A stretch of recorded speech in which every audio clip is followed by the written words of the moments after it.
I've been covering this for a while now, and most of the time one learns to accept catchment areas as something that was apportioned by the gods back in 1972, and you certainly do not ask for a larger one because then you can't show as much impact.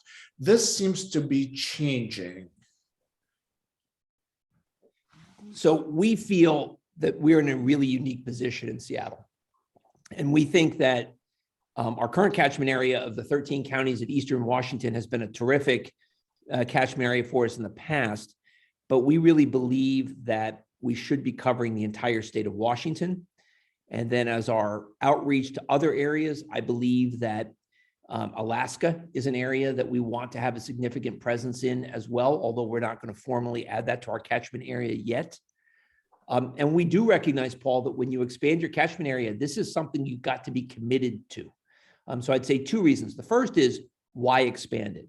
Biggest reason to expand it is that you pick up populations that you don't necessarily see in an urban area like Seattle. You pick up more indigenous populations in the Pacific Northwest, and you pick up patients who are living in rural environments. And many of the cancer programs across the country have focused on the experience of the rural cancer patient, which, Paul, is very different than the experience of somebody who lives in Bellevue or in Seattle or Kirkland, which are three of the towns that are in the urban core of our catchment area. And we have the unique ability to see people that are only 100 miles away from Seattle, but live in counties that are as sparsely populated as some of the counties in Montana and even Alaska. So our ability to reach out to rural populations, we think, is really important. We also know that there are emerging population centers in other parts of the state of Washington that we feel can benefit from outreach. And for example, in Yakima, in the Yakima Valley, in Walla Walla, in Pullman, in Spokane, these are all areas that we feel that are growing and will be areas that we can work with local providers to bring clinical trials, bring cancer prevention strategies and cancer awareness strategies. I have a spectacular associate director for community outreach and engagement who has really driven the whole decision to do this. And Paul, the process we followed was really great. We first brought in a supplemental external advisory board just on the question of catchment area. And so Jay Mendoza brought together 4 experts from around the country who came to us, and we talked through the rationale, and they talked about what this will require, how we're going to get there, and what it means.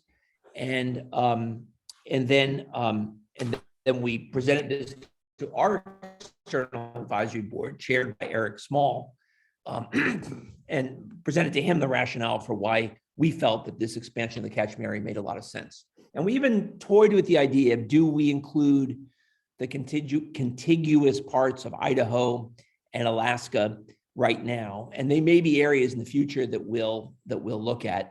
But and then in my discussions with Ned Sharpless, Ned said, Tom, he said, I'd love to see you and Huntsman and University of Colorado and Oregon cover more of the parts of the Pacific Northwest that aren't covered. I mean, that's something that he has indicated from the standpoint of the National Cancer Center, the National Cancer Institute. They would love to see every county in the United States be covered by a comprehensive cancer center. And I agree with Ned on that.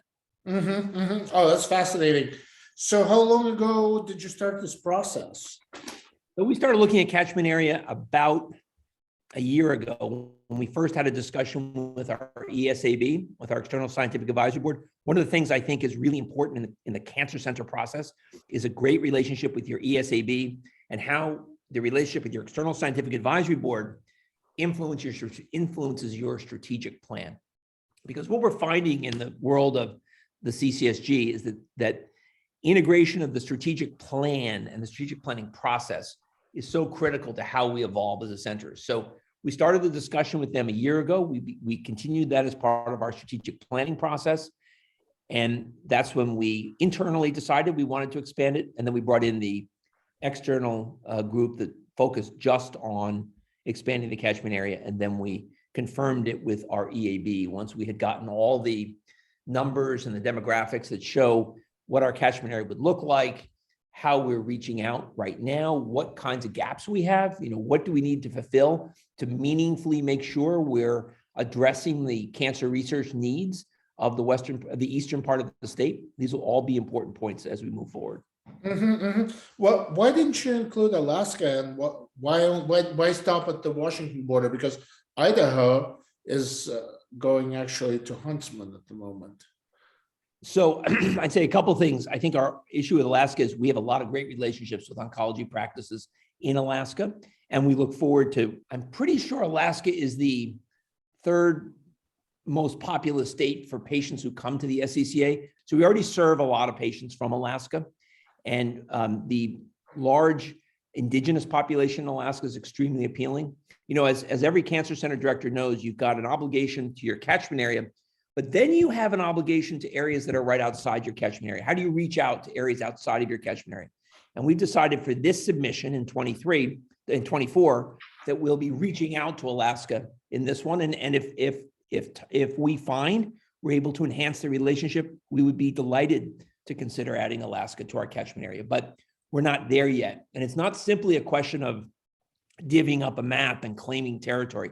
You've got to be committed to what are you doing to address the cancer problem in these areas? How are you looking at prevention and screening? How are you looking at making sure that we have patient navigators in the towns that make a difference and in the places that make a difference in these other areas? So it's a question of making sure that commitment is there. And we're really... What about Idaho? Why didn't you keep going to? So Idaho, we feel that there will be parts of Idaho that will naturally come to the Fred Hutch, and there are going to be parts of Idaho that will probably go to Huntsman, and some that might go to OHSU. And we think Idaho and Montana are really important parts of our catchment area as well. And there are lots of examples, and California being a great one, where there are counties that are served by more than one cancer center. So I don't look at that as a huge problem.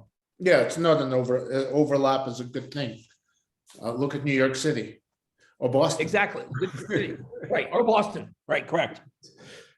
Yeah. So it's but what's interesting is, are you going to be building hospitals, or are you going to be dealing with existing providers, or is this based mostly on population sciences and prevention issues and outreach and engagement? So Paul, I'll say a couple of things. As you probably know from our prior discussions, I'm an East Coast guy. Okay, I've heard about it. Yes, there are rumors. When I came out here and realized what we're talking about in terms of distance, okay, it's the distances in the West are staggering, and so this is not Boston, where Worcester is considered far away. Okay, this is, or New York, where Hackensack is considered far away. And I was brought up in Hackensack, so I can say that. Yes, but it's really remarkable how far some of the distances are, and you've got to have collaborations with established providers in these areas. And we've got to make sure that we're reaching out to the cancer communities, and I think really we're talking about a spectrum of opportunities. I think we're going to be looking at clinical trial opportunities. We're going to be looking at cancer prevention and control opportunities, early detection opportunities in all these different parts of our catchment area. In terms of building hospitals, that's not something we're looking at right now. There are great hospitals in many of these cities already, and it's a question of how can we enhance our connection to them. So it's basically building outreach and engagement, building good care, good prevention services, and doing studies, population studies, not.